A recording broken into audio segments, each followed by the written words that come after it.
getting back to your uncle, Yeah. uh, you said basically he Yeah. stepped up and kept it Yeah. real and held you down. Yep. Uh, but he was a young man himself. You know what I'm saying? No. So I know that was a big transition for yourself, but also for him. Can you kind of touch on how that was transitioning to living with him and his wife? Absolutely. Yeah, man. Look, my grandmother wanted us to be with him, right? She had already had that set up. Okay. Even though he had to go through a little bit of court, dealings to make it happen. At the end of the day, my grandmother, looked at her son as the right man for the job. And brother, when I tell you that this man is the GOAT, him. When I tell you this man is the GOAT, imagine this for anybody who's watching. A man in his mid-20s, right? Just had his own child, his first child, less than a year ago.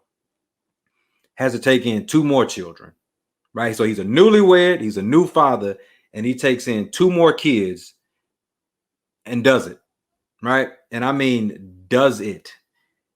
Took us in, put us in private schooling, right? To make sure we had the best education, because that's what he wanted for us, so he could, live up to what his mother and his sister would have wanted, right? Did it, never heard him complain about it, man. You know what I mean? Always made me feel like I was one of his, right? My uncle and my aunt are a huge reason why I am successful, because those two took me in fresh off of a marriage and a child of their own and treated me and my sister like such. So much so that their two children are my sisters. I don't call them my cousins. I don't call them nothing else but my sisters. Victoria and Morgan, those are my, so you know that when I talk about them, man, I talk about them with as much pride as I do Shayla, because I love all of them. I've Those are never my, called them cousins, not one not time. one time, not one time, and never will, man, because those are my babies. Morgan is a nursing school right now at UMMC, right?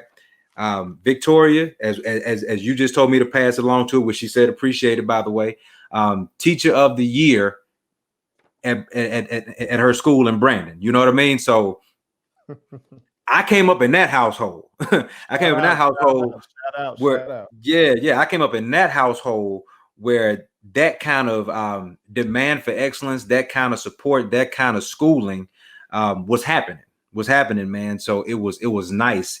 Every time in my life growing up where it felt like things weren't going to pan out, something happened to give me another opportunity at life. And not just another opportunity, a better opportunity. As we keep talking, man, I'm going to get to a conclusion at the end. It's going to sound crazy to a lot of people, but I truly believe it. So I'm going to save it for now, but just hear me out at the end.